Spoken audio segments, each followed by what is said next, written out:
amid reports that China is willing to start a nuclear war with the United States over the South China Sea. China's Navy has carried out a number of large military drills in the disputed South China Sea.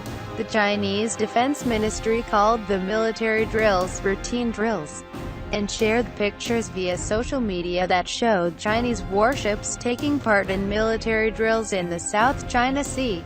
However, the Chinese gave no details regarding the exact whereabouts of the drills, according to the Straits Times. The People's Liberation Army Navy, in recent days, organized a fleet to go to relevant seas in the South China Sea, by way of the Western Pacific, to carry out exercises, China's defense ministry said in a brief statement on Sunday. The statement also read that the drills present a routine arrangement made in accordance with this year's naval training plan. China has claims on pretty much all of the contested waters in the South China Sea.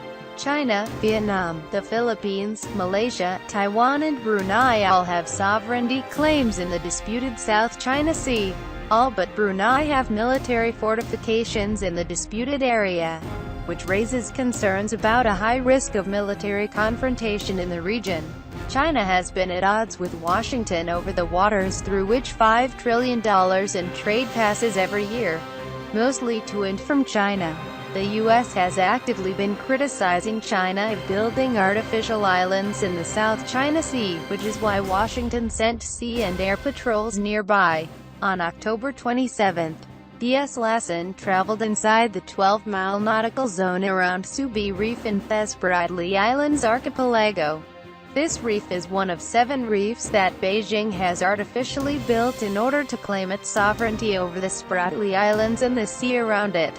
Amid reports that China is stepping up its naval presence in the South China Sea, the U.S. Navy is set to buy new anti-ship missiles for the first time in decades, showing how serious of a threat China's actions in the disputed area are. Moreover, the Navy has decided to revise its playbook for war strategy in the Pacific, as reported by the Foreign Policy. Over the past 2 decades, the U.S. military had no serious rival on the high seas, and there was no greater navy in the world. But these times are gone, according to the news outlet. But over the past decade, China has rapidly built up a naval force to be reckoned with, spending tens of billions of dollars annually to produce dozens of new warships of every size, and a formidable arsenal of missiles aimed at undercutting America's naval reach. Dan DeLuce, the author of the article, writes, China's threatening actions in the South China Sea have shown the need for the U.S. Navy to revise its warfighting strategy and to equip its surface ships with new anti-ship missiles. The Pentagon also acknowledges the fact that the U.S. no longer dominates the high seas and it can no longer avoid serious casualties in a possible conflict with China. And while the U.S.